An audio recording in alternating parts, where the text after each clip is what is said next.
প্রশান্ত বর্মন বলে এক ভদ্রলোক, তিনি এখন রাজগঞ্জের বিডিও।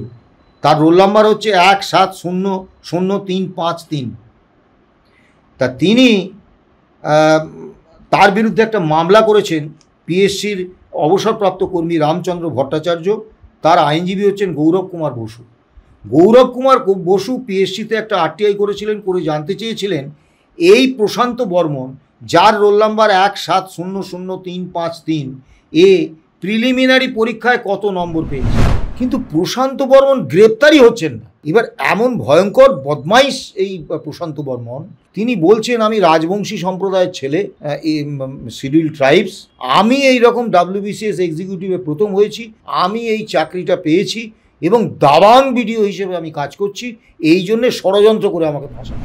তাহলে কি বিধাননগর থানা মাননীয় মুখ্যমন্ত্রীর নির্দেশে ওই প্রশান্ত বর্মন যেহেতু রাজবংশী সম্প্রদায়ের ছেলে তার বিরুদ্ধে ষড়যন্ত্র করছে, এইটা প্রশান্ত বর্মন বোঝাতে চাইছেন? এবং অবাক ব্যাপার দেখুন, দুজন গ্রেপ্তার হয়েছে তার সঙ্গী, আজকে তৃতীয় একজন গ্রেপ্তার হয়েছে, তার নাম সজল সরকার। তিনি আবার আলিপুরদুয়ারে তৃণমূলের একজন দাপুটে নেতা। স্যার, একেবারেই প্রশান্ত বর্মন রাজগঞ্জের বিডিও, তার বিরুদ্ধে স্বর্ণ ব্যবসায়ীকে খুনের অভিযোগ 2 সপ্তাহ হয়ে গেছে, কিন্তু এখনও তাকে গ্রেফতার করা হয়নি বা কিছুই করা হয়নি। একাধিক তথ্য প্রমাণ থাকা সত্ত্বেও কেন এই যে পুরো পরিস্থিতি তৈরি হচ্ছে, কারণটা কি? একাধিক তথ্য প্রমাণ তো রয়েছে। আরে প্রশান্ত বর্মন একজন মহাপুরুষ লোক। আমি একটু বলে নিই, তাহলে আপনাদের বুঝতে সুবিধা হবে। সংবিধানে 315 নম্বর ধারায় ইউনিয়ন পাবলিক সার্ভিস কমিশন এবং 320 নম্বর ধারায় স্টেট পাবলিক সার্ভিস কমিশন তৈরি হয়। কেন হয়? যে সিভিল সার্ভিস এবং সিভিল পোস্টে প্রতিযোগিতামূলক পরীক্ষার মাধ্যমে নিরপেক্ষতা এবং স্বচ্ছতার সঙ্গে যোগ্যতা এবং মেধাকে ভিত্তি করে সর্বোত্তম মানের যে কর্মপ্রার্থী তাদেরকে সিভিল পোস্ট এবং সিভিল সার্ভিসে তাদেরকে নিয়োগ করা হবে। এই জন্য পিএসসি তৈরি হয়। এবং আমরা যারা চাকরি পেয়েছি পিএসসি থেকে, আমরা যখন চাকরি পেয়েছি তখন আমরা ছাত্র পরিষদ করি, এবং তখন সরকারে বামফ্রন্টের রাজনৈতিক বিরোধী আমরা, কিন্তু এই ছাত্র পরিষদ কর্মী হয়েও আমরা তখন মানে বিভিন্ন জায়গায় কলেজ গেটে একেবারে জ্যোতি বসুর আদ্রশ্রাদ্ধ করছি, কিন্তু আমরা পিএসসি দিয়ে চাকরি পেয়েছি সচিবালয়ে। তার কারণ হচ্ছে পিএসসি কিন্তু এইটা দেখেনি ওর রাজনৈতিক মতাদর্শ কী, ওর কী রাজনীতি করে, এইসব নয়। পিএসসি দেখেছে একেবারে যোগ্যতা কেন্দ্রিক মেধাভিত্তিক প্রতিযোগিতামূলক পরীক্ষা, এবং সেই পরীক্ষায় সর্বোত্তম মানের কর্মপ্রার্থীদের তারা বেছে নিয়েছে নিরপেক্ষতা এবং স্বচ্ছতার সঙ্গে। 2011 পর্যন্ত কিন্তু এই অবস্থাটা ছিল। এবং কেন পিএসসিকে এই দায়িত্ব দেওয়া হয়েছে সেটা কর্ণাটক রাজ্য ভার্সেস উমাদেবী অ্যান্ড আদার্স এই মামলায়, সুপ্রিম কোর্টের এই মামলায় সুপ্রিম কোর্টের যে রায় সেটা উল্লেখ করে আপনারা বুঝতে পারবেন। তারা বলছেন, with a view to make the procedure for selection fair, the Constitution by Article 315 has created a PSC for union and PSCs for the states. Article 320 deals with the functions of PSC and mandates consultation with the Commission on all matters relating to methods of recruitment to civil services and for civil posts and other related matters. অর্থাৎ supreme কোর্টের এই রায়ে স্পষ্টভাবে বলা হচ্ছে যে selection পদ্ধতিটাকে, প্রশাসনে সরকারি কর্মচারী এবং আধিকারিক নিয়োগের যে সিলেকশন প্রসেস, সেইটাকে ফেয়ার মানে স্বচ্ছ রাখার জন্যেই কিন্তু পিএসসিটার উপর ভরসা করেছে তার কারণ সুপ্রিম কোর্টও জানেন, সবাই জানে যে যদি সরকারের নিয়ন্ত্রিত কোনো সংস্থার উপর নিয়োগের দায়িত্ব দেওয়া হয়, সরকারের বকলমে শাসক দলের রাজনৈতিক নিয়োগ, শাসক দলের প্রভাব থাকে সেই নিয়োগ প্রক্রিয়ায়। তার জন্য রাজনৈতিক নিয়োগ হতে পারে, স্বজনপোষণ হতে পারে, এবং এখন তৃণমূল কংগ্রেসের আমলে যেভাবে দুর্নীতিমূলক নিয়োগ হচ্ছে এটা হতে পারে। এবং এই পিএসসির কিন্তু দীর্ঘ ইতিহাস। এটা 1926 সালের 1 অক্টোবর ভারতে প্রথম পিএসসি তৈরি হয়, ইউনিয়ন পিএসসি, এবং 1907 সালে বিভিন্ন রাজ্যের জন্য পিএসসি তৈরি হয়। মানে ব্রিটিশ সরকারের সময় থেকে 1926 সাল থেকে পিএসসি চলছে, আর স্টেট পিএসসি চলছে 1937 সাল থেকে, আজকের ব্যাপার নয়। এবার ওই বিষয়ে পাঠটায় আমি আর যাচ্ছি না দীর্ঘ দিন, কিন্তু আমরা দেখে এসেছি পিএসসি কিন্তু বরাবরই একটা সাংবিধানিক নিরপেক্ষ প্রতিষ্ঠান, যেটা সরকারের নিয়ন্ত্রণ মুক্ত, সরকারের কোনো নিয়ন্ত্রণ নেই। এবারে 2008 সালে, এবং একটা কথা মানে না বললেই নয়, যে পিএসসির মাধ্যমে সমস্ত পদের নিয়োগের সিদ্ধান্ত সবাই নিয়েছেন, কিন্তু কেউ কার্যকর করেনি। সিদ্ধার্থ শঙ্কর রায় তার মন্ত্রিসভার সিদ্ধান্ত নিয়েছিলেন যে সমস্ত সরকারি কর্মী এবং আধিকারিকদের নিয়োগ পিএসসির মাধ্যমে হবে, কিন্তু সেটা তিনি কার্যকর করেননি তার রাজত্বকালে। আবার জ্যোতি বসু ক্ষমতায় এসেই যে সিদ্ধার্থ শঙ্কর রায় মন্ত্রিসভার যে সিদ্ধান্তটা গ্রহণ করেছিলেন, তার মধ্যে অন্যতম হচ্ছে যে পিএসসির মাধ্যমে সর্বস্তরে নিয়োগ হবে, হয়নি। আবার বুদ্ধদেব ভট্টাচার্যের ক্ষেত্রে একই কথা, কিন্তু তারা পিএসসির মাধ্যমে নিয়োগ করেছেন, পিএসসির উপরে কোনো রকম হস্তক্ষেপ করেননি। পিএসসি সাংবিধানিক নিরপেক্ষ সংস্থা হিসেবে কাজ করেছে, কিন্তু পিএসসির মাধ্যমে সবাইকে নিয়োগ করেননি। ডাব্লিউবিসিএস, সেক্রেটারিয়েট সার্ভিস, ডাইরেক্টরেটের সার্ভিস, মিসলিনিয়াস, এইরকম কিছু কিছু অডিট অ্যান্ড অ্যাকাউন্টস, এইরকম জায়গাগুলোতে তারা পিএসসির মাধ্যমে নিয়োগ করেছেন, এবং সেই নিয়োগে কিন্তু কোনো রকম হস্তক্ষেপ করেননি, সাংবিধানিক সংস্থা হিসেবে তাকে কাজ করতে দিয়েছেন। 2008 সালে বুদ্ধদেব ভট্টাচার্যের সরকার একটা ঐতিহাসিক সিদ্ধান্ত নিলেন যে পিএসসিকে সম্প্রসারণ করতে হবে। 3টে আঞ্চলিক অফিস করলেন, একটা হচ্ছে উত্তরবঙ্গে আর 2টো হচ্ছে দক্ষিণবঙ্গে, এবং তার জন্য 83টা করে পোস্ট তৈরি করলেন, নতুন পদ অনুমোদন করলেন। আর মূল পিএসসির অফিস যেটা টালিগঞ্জে আছে মুদিয়ালিতে, সেখানে 213টা পদ তৈরি করলেন। এবং 2010 সালে সিদ্ধান্ত নিলেন যে গ্রুপ ডি সহ সমস্ত নিয়োগ হবে পিএসসির মাধ্যমে। এটা অত্যন্ত মানে যারা কর্মপ্রার্থী তাদের কাছে একটা বিরাট আশার কথা, যে না, সবই যদি পিএসসির মাধ্যমে হয় তাহলে আগামী দিনে ওই রাজনৈতিক নিয়োগ বা স্বজন পোষণের সম্ভাবনা থাকবে না, আমরা অন্তত কর্মপ্রার্থী হিসেবে চাকরিটা পাবো যদি যোগ্যতা প্রমাণ করতে পারি। তা বামফ্রন্ট যাওয়ার ঠিক আগে গ্রুপ ডির একটা পরীক্ষা নিল, সর্বপ্রথম পিএসসি গ্রুপ ডির পরীক্ষা নিল, এবং তাতে মোট সফল হলেন, 1 মিনিট, হ্যাঁ, তাতে সফল হলেন 4013 জন গ্রুপ ডি নিয়োগ পরীক্ষা, এবং বামফ্রন্ট সরকার 1196 জনকে নিয়োগ দিয়ে গেলেন।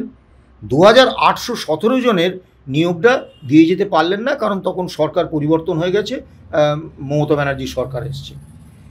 এবং এই গ্রুপ ডি পরীক্ষা ঘিরে, এই গ্রুপ ডির প্যানেল ঘিরে মানে একদম প্রমাণ হয়ে গেল যে মমতা ব্যানার্জি চাইছেন পিএসসির মাধ্যমে স্বচ্ছ এবং নিরপেক্ষভাবে নিয়োগ হোক, এটা তিনি চাইছেন না। তিনি প্রথমেই এসে বললেন ওটা বামফ্রন্ট আমলের প্যানেল, আমি মানব না, এবং এই 2817 জনকে আর নিয়োগ দিলেন না। পিএসসি তৈরি হওয়ার পর থেকে, অর্থাৎ 1937 সালের পর থেকে আজ পর্যন্ত পিএসসির কোনো প্যানেল তৈরি হওয়ার পরে একটা সরকারের আমলে প্যানেল তৈরি হয়েছে, তারপরে সরকার এসে নিয়োগ দেবো না বলেছে, এরকম কোনো ঘটনা কিন্তু কখনো ঘটেনি। এবারে ঘটল, এবং উনি বললেন আমি দেব না। তা 22টা মামলা হলো স্যাট আর হাইকোর্টে। 2013 সালের 15ই মার্চ হাইকোর্ট অর্ডার দিল যে না, পিএসসির প্যানেলের এই 2817 জনকে নিয়োগ করতে হবে। তো মাননীয় তো ছাড়ার পাত্র নন, তিনি পিএসসির সম্প্রসারণটা বন্ধ করে দিলেন। ওই যে 3টে আঞ্চলিক অফিস হয়েছিল তুলে দিলেন, ওর যে 83টা করে পদ তৈরি করেছিলেন, 28টা করে 84টা পদ, সেগুলো তুলে দিলেন। মূল অফিসে 297টা পদ তুলে দিলেন, এবং পিএসসির যে মানে কর্মী সংখ্যা সেটা একদম সীমিত হয়ে গেল 518। প্রথম ঘাটা মারলেন। দ্বিতীয় ঘাটা মারলেন যে এতদিন পর্যন্ত পিএসসিতে যারা চেয়ারম্যান হতেন তারা অ্যাডিশনাল চিফ সেক্রেটারি র্যাঙ্কের IAS officer, direct IAS officer. ফলে একমাত্র চিফ সেক্রেটারি ছাড়া প্রশাসনে এমন কেউ থাকতো না যে পিএসসি চেয়ারম্যানের ওপরে, যার ফলে পিএসসি খুব সহজেই বিভিন্ন নির্দেশাবলী রাজ্য সরকারের প্রশাসনিক আধিকারিকদের দিতে পারতেন। মমতা বন্দ্যোপাধ্যায় এসে করলেন কি, যে না, প্রমোটি আইএএস হলেই হবে। আমি প্রমোটি আইএএসদের ছোটো করছি না, কিন্তু প্রশাসনে প্রমোটি আইএএসদের একেবারে দুয়োরানির সন্তান হিসেবে দেখা হয়। তাদেরকে ডাইরেক্ট মানে একজন প্রমোটি আইএএস তিনি হয়তো অত্যন্ত সিনিয়র, তিনি হয়তো রিটায়ারমেন্টের স্টেজে পৌঁছে গেছেন, তাকেও একজন সদ্য নিযুক্ত আইএএস পাত্তা দেয় না, মনে করে আরশোলা আবার পাখি, প্রমোটি অফিসার আবার প্রমোটি আইপিএস আবার আইএএস আবার আইএএস, যার ফলে প্রমোটি অফিসার যখন বসিয়ে দিলেন আইএএস, তখন কিন্তু পিএসসির মানটা নেমে গেল। আর চরম সর্বনাশটা করলেন যে 32টা রেগুলেশন ছিল পিএসসিকে পরিচালনার জন্য, এবং এই 32টা রেগুলেশনের মাধ্যমে পিএসসি কিন্তু সরকারের নিয়ন্ত্রণের পুরো বাইরে ছিল। মাননীয় এসে করলেন কি, 33 নম্বর একটা করলেন ওই রেগুলেশন, 33 নম্বর রেগুলেশন করে ওটাকে রাজ্য অর্থ দপ্তরের একটা শাখায় পরিণত করলেন। এখন কিন্তু পিএসসি আর সাংবিধানিক নিরপেক্ষ সরকারের নিয়ন্ত্রণের আওতার বাইরে কোনো সংস্থা নয়, পুরোপুরি অর্থ দপ্তরের একটা শাখা অফিস, এর বাইরে কিচ্ছু নয়। এবারে আসুন দুর্নীতির এটা কীরকমভাবে শুরু হলো। 2012 সালে পিএসসি চেয়ারম্যান ছিলেন শ্রী নুরুল হক, তিনি অ্যাডিশনাল চিফ সেক্রেটারি র্যাঙ্কের অফিসার এবং তিনি আইএএস, ডাইরেক্ট আইএএস। তা তখন সরকার মনোনীত সদস্য ছিলেন দেবপ্রিয় মল্লিক, যিনি জ্যোতিপ্রিয় মল্লিকের ভাই, এবং দীপঙ্কর দাশগুপ্ত, যিনি এই যে সবে জেল থেকে বেরিয়েছেন, পার্থ চট্টোপাধ্যায় তার ঘনিষ্ঠ। এবং এই নুরুল হককে চাপ দেওয়া হতে থাকলো যে ডাব্লিউবিসিএসের প্যানেলে, ডাব্লিউবিসিএস এক্সিকিউটিভদের প্যানেলে কিছু নাম ঢুকিয়ে দিতে। তা নুরুল হক রাজি হলেন না, তিনি চিফ সেক্রেটারির কাছে কমপ্লেন করলেন। কিন্তু মুশকিল হচ্ছে, সরকার যখন চাইছে যে দুর্নীতি করব, নুরুল হক কে বা একজন আইএএস অফিসার, তিনি কি করে আটকাবেন? এমন পরিস্থিতি হলো, তিনি পদত্যাগ করলেন এবং তার পদত্যাগের সঙ্গে সঙ্গে পিএসসি পুরোপুরি চলে গেল শাসক তৃণমূল কংগ্রেসের খপ্পরে। 2014 সালে 24শে নভেম্বর আমি একটা নোটশিট পেলাম, যে নোটশিটে একটা অর্ডার করা হয়েছে, নোটশিটের জেরক্স কপি, যে নোটশিটে অর্ডার করা হয়েছে, হেন্সফোর্থ the name and full address along with his father's husband's name should be incorporated in the precis sheet, should be placed to the respective PAs of the honorable members at least 7 days ahead of the date of interview. Now the honorable members are pressing to have the precis sheets. আমি এই নোটশিটের এই অর্ডারের xerox কপিটা পেয়ে আমি স্তম্ভিত হয়ে গিয়েছিলাম। পিএসসিতে বরাবর ডাব্লিউবিসিএসের যখন ইন্টারভিউ হয়, মানে প্রিলিমিনারি পাস করার পরে ফাইনাল পরীক্ষা দিল, ফাইনাল পরীক্ষা যারা পাস করলেন তাদের ইন্টারভিউ হয়। তা বরাবর নিয়ম ছিল যে যারা ইন্টারভিউ বোর্ডে থাকবেন তাদের ইন্টারভিউ শুরুর আধ ঘন্টা আগে তাদের পিএদের একটা প্রেসিস সিট পৌঁছে দেওয়া হবে, যাতে ওই যাদের ইন্টারভিউ নেবেন তাদের সম্পর্কে তথ্য থাকবে। কিন্তু সেখানে কোথাও ওই প্রার্থীর বাবা বা স্বামীর নাম, তাদের পুরো ঠিকানা এসব থাকবে না। কেন করা হতো? যে যাতে কোনো রকমভাবে ওই ইন্টারভিউ বোর্ডের যারা মাননীয় সদস্য রয়েছেন তারা কোনো রকম স্বজন পোষণ করতে না পারেন। এখানে দেখুন বলা হচ্ছে কি, যে 1 সপ্তাহ আগে বাবার নাম, বাবার নাম বা স্বামীর নাম এবং পুরো অ্যাড্রেস, ফুল অ্যাড্রেস দিয়ে প্রেসিস সিটটা ওই অনারেবল মেম্বারদের পিএর কাছে দিতে হবে। এবং তারপরে দেখুন লেখা আছে, now the honourable members are pressing to have the precious seats, মানে তারা চাপ দিচ্ছে ওই নাম ঠিকানাওয়ালা প্রেসিস সিটগুলো পেতে। এখন কেন এরকম? এটা তো স্বাভাবিক যে 1 সপ্তাহ আগে তারা নাম, ঠিকানা, বাবার নাম সহ তার পূর্ণাঙ্গ জিনিস চাইছেন, তাদের কি প্রয়োজন পড়েছে? এত বছর ধরে ডাব্লিউবিসিএস নিয়োগ হচ্ছে, কখনো কোনো ইন্টারভিউ বোর্ডের মেম্বারদের তো এটা দরকার হয়নি, তা তাদের দরকার হচ্ছে কেন? একদম সোজা সাপটা কথা, সরকার যা ইচ্ছে আমার বিরুদ্ধে করতে পারে, সোজা সাপটা কথা। 1 সপ্তাহ আগে আমি জেনে গেলাম কারা ইন্টারভিউ বোর্ডে আসছে, তাদের সঙ্গে নেগোসিয়েশন করে টাকা পয়সা রফা করে তাদেরকে আমি ইন্টারভিউতে পাস করিয়ে দেবো, এই তো উদ্দেশ্য। তা আমি এই জেরক্স কপিটা পেয়ে আমি একটু স্তম্ভিত হয়ে গেছিলাম যে এইরকম কোনো অর্ডার পিএসসি সেক্রেটারি করতে পারে। এবং লেখা রয়েছে যে পিএসসি চেয়ারম্যানের ঘরে এই অর্ডারটা করার নির্দেশ হয়েছে। আমি অবাক হয়ে গিয়ে একটা আরটিআই করলাম পিএসসিকে এবং ওইটা জেরক্স কপি আমি দিলাম, দিয়ে বললাম যে যদি এইরকম নোটশিট হয়ে গিয়ে থাকে তাহলে আমাকে জানানো হোক যে এই নোটশিটটা কি মানে সত্যি, এবং এরকম অর্ডার হয়ে থাকলে তো ভয়ঙ্কর বিপদ। তা আমি আরটিআই করলাম। পিএসসি আমাকে উত্তর দিল যে ওই যে মূল নোটশিটটা সেই নোটশিটটা হারিয়ে গেছে, খুঁজে পাওয়া যাচ্ছে না। এখন নোটশিটটায় শেষ যার কাছে গেছে সেই অফিসারের কিন্তু সই রয়েছে, তার পদ রয়েছে, কাজেই এটা হারিয়ে যাওয়ার কোনো সুযোগ নেই। তা সে কারণে তারা থানায় এফআইআর করেছেন, তদন্ত চলছে। তদন্তের ফল বেরোলে আমাকে জানিয়ে দেওয়া হবে যে এই নোটশিটটা বিষয়ে আমি যা যা জানতে চেয়েছি সেগুলো জানিয়ে দেওয়া হবে। তা আজকে 2025 সাল, আমি প্রথম 2014 সালে তো আরটিআই করেছিলাম। তারপর প্রথম কয়েক বছর আমি প্রায় 1 মাস 2 মাস অন্তর চিঠি দিতাম। তারপর বুঝলাম ও তদন্তও আর শেষ হবে না, ও আর আমি উত্তরও পাবো না। তার মানে এই নোটশিটটা সত্যি, এবং এই যে অর্ডারটা হয়েছে এইটাই তো দুর্নীতি যে শুরু হতে যাচ্ছে এর তো একটা ভয়ঙ্কর প্রমাণ। এইটা নিয়ে তো কোনো দ্বিধাদ্বন্দ্ব নেই। এবারে আসুন 2016 সালের WBCS এক্সিকিউটিভ পরীক্ষা। সেই পরীক্ষায়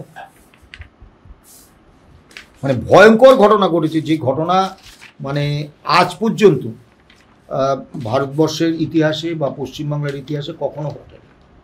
কি ঘটেছে? প্রশান্ত বর্মন বলে এক ভদ্রলোক, তিনি এখন রাজগঞ্জের বিডিও। তার রোল নাম্বার হচ্ছে 17000353। তা তিনি তার বিরুদ্ধে একটা মামলা করেছেন পিএসসির অবসরপ্রাপ্ত কর্মী রামচন্দ্র ভট্টাচার্য, তার আইনজীবী হচ্ছেন গৌরব কুমার বসু। গৌরব কুমার বসু পিএসসিতে একটা আরটিআই করেছিলেন, করে জানতে চেয়েছিলেন এই প্রশান্ত বর্মন, যার রোল নাম্বার 17000353, এ প্রিলিমিনারি পরীক্ষায় কত নম্বর পেয়েছে। তার উত্তরে পিএসসি তাকে জানিয়েছিল যে প্রিলিমিনারি পরীক্ষায় এই প্রশান্ত বর্মন 200-র মধ্যে 13.73 নম্বর পেয়েছে, মানে টেনে টুনে 14 নয়, ওই 13.5-র একটু বেশি। এবং পার্সেন্টেজের হিসেবে সেটা হচ্ছে 6.865%। ওই বছরে কাট অফ মার্কস ছিল, মানে যে মিনিমাম নম্বরটা পেলে প্রিলিমিনারি থেকে ফাইনাল পরীক্ষা দেওয়া যাবে সেটা হচ্ছে 122। তা আপনি, এটা কিন্তু সরকারি তথ্য, এই তথ্যটা নিয়ে কিন্তু কোনো প্রশ্ন তোলা যাবে না, কারণ পিএসসি ডেপুটি সেক্রেটারি এবং এসপিআইও তিনি কিন্তু একদম সরকারি খামে সরকারি স্ট্যাম্প দিয়ে সই করে এই তথ্যটা তিনি দিয়েছেন।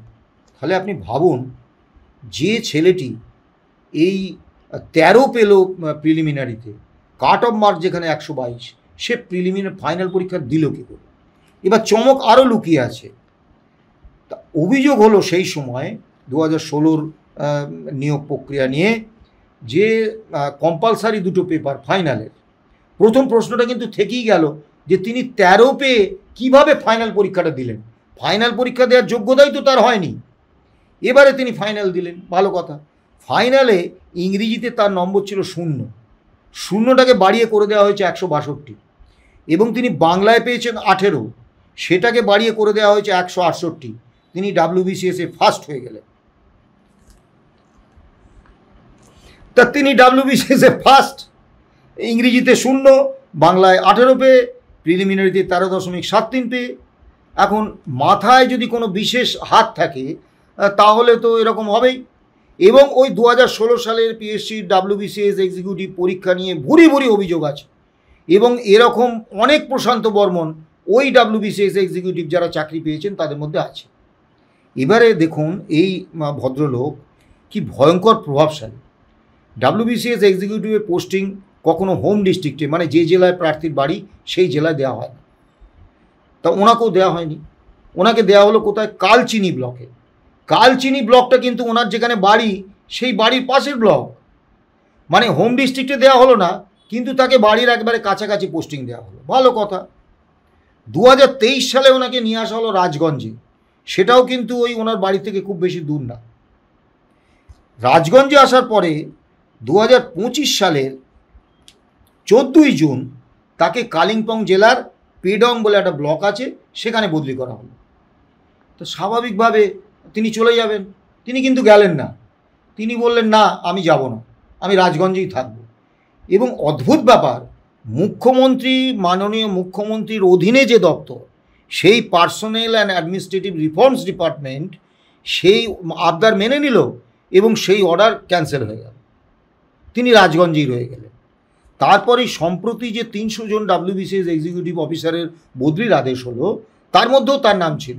তা তিনি বললেন আমি আইন পড়ছি, তা আইন পরীক্ষা আছে আমার, এখন আমার অন্য জায়গায় গেলে আমার অসুবিধা হবে, পরীক্ষার সমস্যা হবে, আমি এখানেই থাকবো।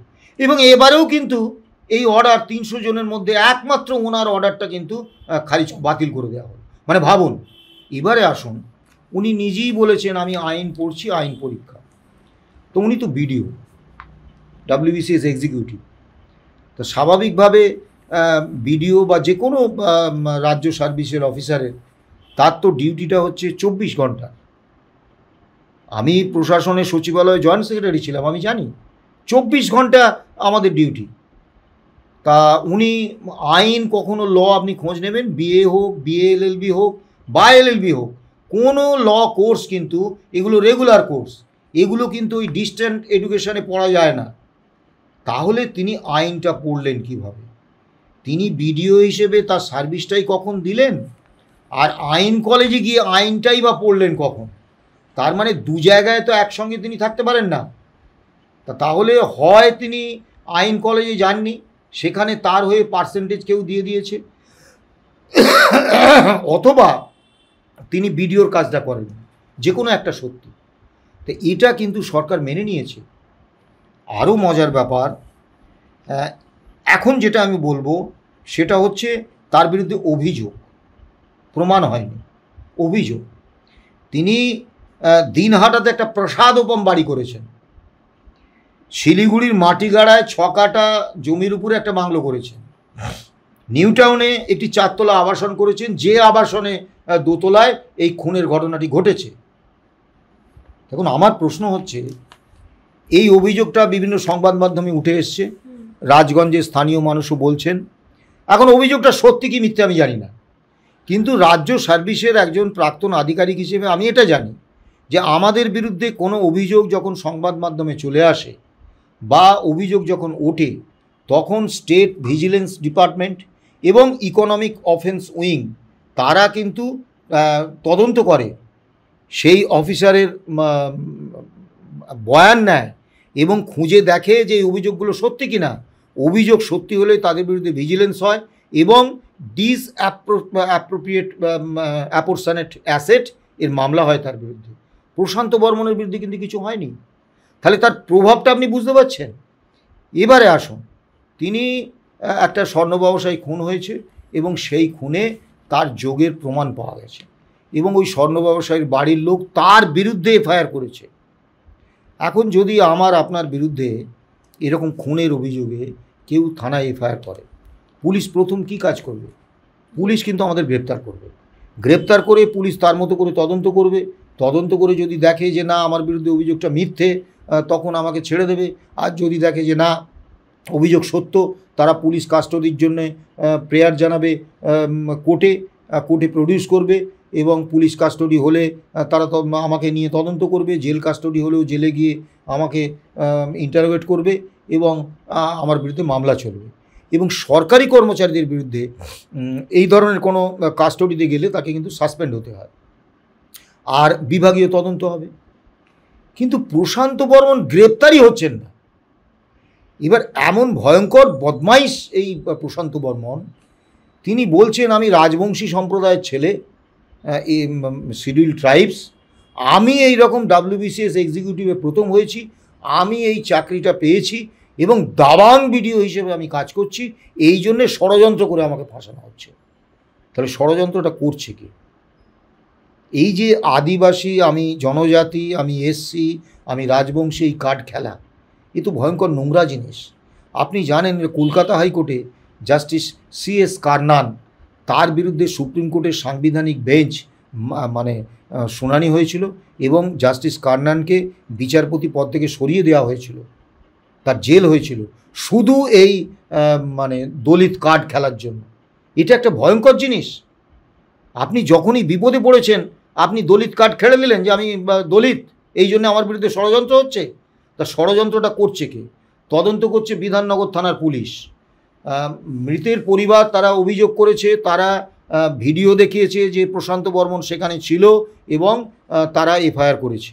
তারা তো তদন্ত করছে না, তদন্তটা করছে বিধাননগর থানার পুলিশ এবং বিভিন্ন CCTV ফুটেজে তাকে ওখানে ওই আবাসনে ওই ভদ্রলোককে যিনি মারা গেছেন তাকে নিয়ে যেতে দেখা গেছে, যেখানে মরদেহ ফেলা হয়েছে সেখানে তাকে দেখা গেছে। আবার তিনি বিমান ধরে থেকে ওই উত্তরবঙ্গ থেকে যে বাগডোগরা বিমানবন্দর থেকে কলকাতা বিমানবন্দরে এসেছেন এবং কলকাতা বিমানবন্দর থেকে বাগডোগরা বিমানবন্দরে গেছেন, তার বোর্ডিং পাস থেকে আরম্ভ করে তার বিমানে বসা ছবি সমস্ত কিছু পুলিশ সংগ্রহ করেছে। তাহলে কি বিধাননগর থানার পুলিশ তার বিরুদ্ধে চক্রান্ত করছে? তাহলে তো আমাদের বলে হয় আজকের দিনে একটা থানা সর্বোচ্চ স্তরের নির্দেশ ছাড়া, অর্থাৎ সোজা কথায় মাননীয় মুখ্যমন্ত্রী তথা পুলিশ মন্ত্রীর নির্দেশ ছাড়া তো এরকম মানে ষড়যন্ত্র করতে পারবে না। তাহলে কি বিধাননগর থানা মাননীয় মুখ্যমন্ত্রীর নির্দেশে ওই প্রশান্ত বর্মন যেহেতু রাজবংশী সম্প্রদায়ের ছেলে তার বিরুদ্ধে ষড়যন্ত্র করছে, এইটা প্রশান্ত বর্মন বোঝাতে চাইছেন? এবং অবাক ব্যাপার দেখুন, দুজন গ্রেপ্তার হয়েছে তার সঙ্গী, আজকে তৃতীয় একজন গ্রেপ্তার হয়েছে, তার নাম সজল সরকার। তিনি আবার আলিপুরদুয়ারে তৃণমূলের একজন দাপুটে নেতা। মানে সরাসরি এই খুনের ঘটনার সঙ্গে তৃণমূল জড়িয়ে গেল। মানে এখন যে কোনো অপরাধের ঘটনা ঘটে, যে কোনো দুর্নীতির ঘটনা ঘটে, সেখানে কিন্তু তৃণমূলের নেতারা জড়িয়ে যাবেন। মানে তৃণমূলের নেতা ছাড়া কোনো অপরাধ হচ্ছে না, তৃণমূলের নেতা ছাড়া কোনো দুর্নীতি হচ্ছে না। এইটা একদম মানে প্রমাণিত সত্য হয়ে গেছে। তো তারা গ্রেপ্তার হয়েছে। কেন এখনও পর্যন্ত প্রশান্ত বর্মন গ্রেপ্তার হবেন না? এটা একটা অদ্ভুত, 2 সপ্তাহ বেশি হয়ে গেছে এবং তিনি বুক চিতিয়ে ঘুরে বেড়াচ্ছেন, বলছেন আমি দাবাং ভিডিওই থাকবো। এই যেন সিনেমার ডায়লগ হচ্ছে। এবং নির্বাচন কমিশন, জাতীয় নির্বাচন কমিশন কতটা অপদার্থ দেখুন, অযোগ্য দেখুন। তারা এখনও ইআরও হিসেবে এই প্রশান্ত বর্মনকে দিয়ে কাজ করাচ্ছে। যে লোকটা খুনে অভিযুক্ত, সংবাদ মাধ্যমে যার সম্পর্কে রোজ লেখা হচ্ছে, তাই ইলেকশন কমিশন সেটা দেখতে পাচ্ছে না, তাকে ইআরও পদ থেকে সরিয়ে দেবে না, করছে। তা আমি জানি না উনি যে রাজবংশী কার্ড খেলছেন, আমি যতটুকু শুনেছি, এখন এটা সত্যিও হতে পারে মিথ্যেও হতে পারে, আমি শুনেছি যে উনি ফরওয়ার্ড ব্লকের যিনি এমপি ছিলেন হিতেন বর্মন, ওনার ভাইপো। তো এই হিতেন বর্মন যখন 2011 সালে তৃণমূল কংগ্রেস ক্ষমতায় এলো, উনি ফরওয়ার্ড ব্লকে শ্বাস প্রশ্বাস নেওয়ার সমস্যা বোধ করছিলেন। উনি মাননীয়ার উন্নয়ন কর্মযজ্ঞে সামিল হতে, মানুষের কল্যাণ করতে, জনকল্যাণের জন্য, তা হিতেন বর্মন তৃণমূলে এলেন, তিনি বনমন্ত্রী হয়েছিলেন। তা হিতেন বর্মনের যিনি ভাইপো, তিনি ভিডিও ছাড়ছেন সমাজ মাধ্যমে যে আমার মা লোকের বাড়ি বাড়ি কাজ করে আমাকে মানুষ করেছে, আমাকে লেখাপড়া শিখিয়েছে ইত্যাদি ইত্যাদি, আমি রাজবংশী, এই জন্যে আমার বিরুদ্ধে চক্রান্ত হচ্ছে। তা এটা কতটা বিশ্বাসযোগ্য? একজন মন্ত্রীর ভাইপো তিনি এতটাই গরিব যে তার মা বাড়ি বাড়ি কাজ করে তাকে মানুষ করেছে, কিন্তু তিনি হিতেন বর্মনের সত্যি ভাইপো কিনা আমি নিশ্চিত নই, কারণ আমি তো নিজে জানি না, আমি রাজগঞ্জের কিছু মানুষের থেকে আমি এই কথাটা শুনেছি। প্রশ্ন হচ্ছে যে কোন বড় ভাইপোর মাথা এই প্রশান্ত বর্মনের উপর রয়েছে, যার ফলে পুলিশ আজও তাকে গ্রেপ্তার করতে পারছে না। ওখানে বিভিন্ন রাজনৈতিক দল, বিজেপি, সিপিএম সব, ওখানে কংগ্রেস, ওখানে বিক্ষোভ করেছে রাজগঞ্জ ভিডিওতে যে একে গ্রেপ্তার করো, কিন্তু কে কার কথা শোনে? দুটো বিষয় এখানে খুব ভয়ঙ্কর। এবং আরেকটা জিনিস যদি আপনাকে না বলি তাহলে বিষয়টা অসম্পূর্ণ থেকে যাবে। ইনি কতটা প্রভাবশালী আপনি কল্পনাও করতে পারবেন না। 2016 সালে তিনি এইসব কারবার করে বিএসএসে ফার্স্ট হলেন, খুব ভালো কথা। তা পিএসসির অবসরপ্রাপ্ত কর্মী ওই রামচন্দ্র ভট্টাচার্য, তিনি তার বিরুদ্ধে মামলা করেছিলেন এবং মামলার বিষয়বস্তু ছিল যে প্রশান্ত বর্মন এই প্রিলিমিনারিতে এই 13 পেয়ে 13.76 এবং ইংরেজি ফাইনাল পরীক্ষায় ইংরেজিতে 0 আর বাংলায় 18 পেয়ে এই ডাব্লিউবিসিএস ফার্স্ট হয়ে গেছে। পুরোপুরি মানে দুর্নীতিমূলক নিয়োগ, এ ডাব্লিউবিসিএস হতেই পারে না। এবং এই পুরো 2016-তে পুরোটাই নিয়োগ হয়েছে, 2016-17 ডাব্লিউবিসিএস পরীক্ষায় পুরোটাই এরকম দুর্নীতিমূলক নিয়োগ হয়েছে। তা প্রশান্ত বর্মনের ক্ষেত্রে তাকে সাসপেন্ড করা হোক, তার বিরুদ্ধে তাকে গ্রেপ্তার করা হোক এবং এই পুরো নিয়োগ প্রক্রিয়াটা নিয়ে তদন্ত করা হোক। একটা গুরুতর বিষয়। তার আইনজীবী গৌরব কুমার বসু। তা আজকে 2025 সাল, 6 জন স্থায়ী প্রধান বিচারপতি, 4 জন অস্থায়ী প্রধান বিচারপতি কলকাতা হাইকোর্ট পার করে দিয়েছে। 10 জন প্রধান বিচারপতি চলে গেছেন, আজও মামলাটার একটা দিনের জন্য কোনো শুনানি নেই। এটাতে তো দীর্ঘ কোনো বিষয় ব্যাপার নেই। মহামান্য আদালত শুনলেন যে হ্যাঁ প্রশান্ত বর্মন এই নম্বর পেয়েছে, অভিযোগ করছেন এই রাধা গোবিন্দ বাবু ভট্টাচার্য বাবু, তা ঠিক আছে, এই রামচন্দ্র ভট্টাচার্য বাবু ঠিক আছে, আমি পিএসসি এবং পার্ট ডিপার্টমেন্টকে নির্দেশ দিই যে তোমরা জানাও যে সত্যি এই তথ্যগুলো সঠিক কিনা। তথ্য সঠিক হলে তিনি পুলিশকে বা সিবিআইকে বা ইডিকে বা সিআইডিকে তার মাননীয় বিচারক যাকে মনে করবেন তাকে তদন্তের দায়িত্ব দেবেন এবং এই পুরো নিয়োগ দুর্নীতির বিরুদ্ধে তদন্ত হবে এবং প্রশান্ত বর্মন সাসপেন্ড হবেন এবং তার বিরুদ্ধে বিভাগীয় তদন্ত হবে। আজকে 9 বছর হয়ে গেল, 2025 সাল আজকেও মামলাটার কোনো অগ্রগতি নেই এবং 2024 সালের মে মাসের পর থেকে এই মামলার কোনো শুনানি হয়নি, অর্থাৎ মামলাটা স্বাভাবিক মৃত্যুর দিকে চলে যাচ্ছে। শুধু তাই না, সব অবাক হয়ে যেতে হবে, 2019 সাল থেকে 2023 পর্যন্ত 2 বছর টিভি রাধাকৃষ্ণন প্রধান বিচারপতি ছিলেন, একটা দিনের জন্য শুনানি হয়নি। তারপরে এলেন প্রধান বিচারপতি এলেন ওই টিএস শিবজ্ঞানম, তার আমলে শুনানি হয়েছে, কিন্তু অন্যান্য বিষয় চেয়ারম্যান নিয়োগ, শূন্য পদ পূরণ এইসব নিয়ে, কিন্তু প্রশান্ত বর্মনের ব্যাপারটা পুরো চাপা পড়ে গেছে। তাহলে আপনি ভাবুন এই প্রশান্ত বর্মন এতটাই প্রভাবশালী যে আদালতে 9 বছর ধরে তার বিরুদ্ধে এরকম সুনির্দিষ্ট দুর্নীতির অভিযোগ, তার সপক্ষে সরকারি পরিসংখ্যান রয়েছে, সেটার একটা তদন্তের নির্দেশ আদায় করা যায় না। এখন আমি জানি না, ধরুন 2016 বা 17 সালে সবাই তো আর দুর্নীতিমূলকভাবে WBCS পাননি, এবং যারা WBCS এক্সিকিউটিভ হিসেবে কাজ করছেন তারা তো সবাই দুর্নীতির মাধ্যমে চাকরি পাননি, তারা তো প্রায় সবাই মেধা, যোগ্যতা এবং তার প্রতিযোগিতামূলক পরীক্ষায় সাফল্যের মাধ্যমে এই চাকরিটা পেয়েছেন। কিন্তু এই প্রশান্ত বর্মনদের জন্য সমস্ত WBCS এক্সিকিউটিভ অফিসারদের দিকে একটা আঙুল উঠে যাচ্ছে যে এরা সব বোধহয় একটা প্রশান্ত বর্মন, অর্থাৎ তাদের সামাজিক সম্মানটা শেষ হয়ে যাচ্ছে।